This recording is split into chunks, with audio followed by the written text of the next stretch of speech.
Inca. Who were the Inca? The Inca were one of many groups of people who lived in North, Central, or South America long ago. They lived in the western part of South America, which you can see on the map. The Inca lived in parts of what we now call Bolivia, Ecuador, Argentina, Peru, and Chile. They controlled about 2,500 miles of land in South America. That's about the same distance as if you measured from one side of the United States to the other. More incredibly, the Inca created almost 20,000 miles of road. They walked or ran in order to share ideas and information with other Inca in faraway parts of their empire. Many of these roads are still used today. The Inca controlled so much land because they conquered other nations of people. Each time they did, the size of their empire would grow. When the Inca conquered other nations, the emperor of the Inca would often have the conquered villagers move to a new area. The rest of this read aloud is a story about a village that was forced to move. "I do not understand," cried the girl. Her name was Little Flower, and she was 5 years old. "Why do we have to move? This is where we live." Her older sister, Blue Sky, tried to explain, as she had been trying for 3 days now. "The emperor of the Inca has ordered our people, the people of the village of Stone Walls, to move. He says we must go and live up in the big, tall mountains closer to his city of Cusco. He says if we are living among his own people, we will not try to be so different from them. He says we will get to be friends with the Inca people. And before you ask me again, Little Flower, I will tell you one last time.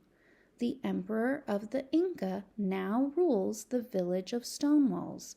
We have to do as he says, or he will be very angry." Blue Sky thought about how much to tell Little Flower. She did not want to upset her sister, but even though she was usually a very, very patient older sister, she was so tired of talking about this over and over again.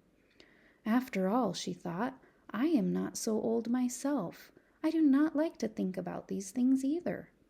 But then she looked once more at her little sister, whom she really did love, and said as gently as she could, "If the Inca emperor gets angry with all the people of the village of Stone Walls, it will not be like when Papa or Mama gets mad at you or me.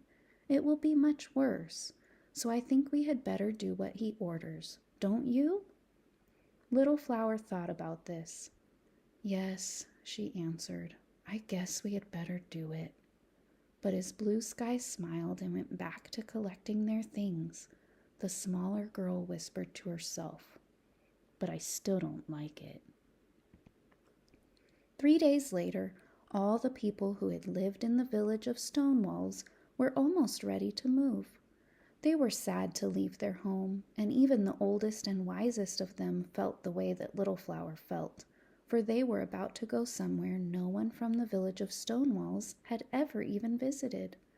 The people from the village of Stone Walls were used to living in the dry, flat desert lands down near the ocean coast of what is today called Peru. They had never been a mountain people, nor had they lived anywhere as cold as where they were moving. Yet the colder high mountains is where they had to go.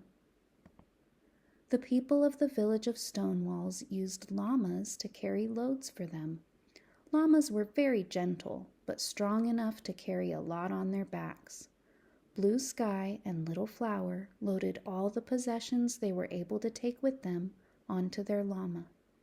Early the next morning, Blue Sky, Little Flower, and the rest of the people from the village of Stone Walls left their homes to make new ones in the mountains around Cusco.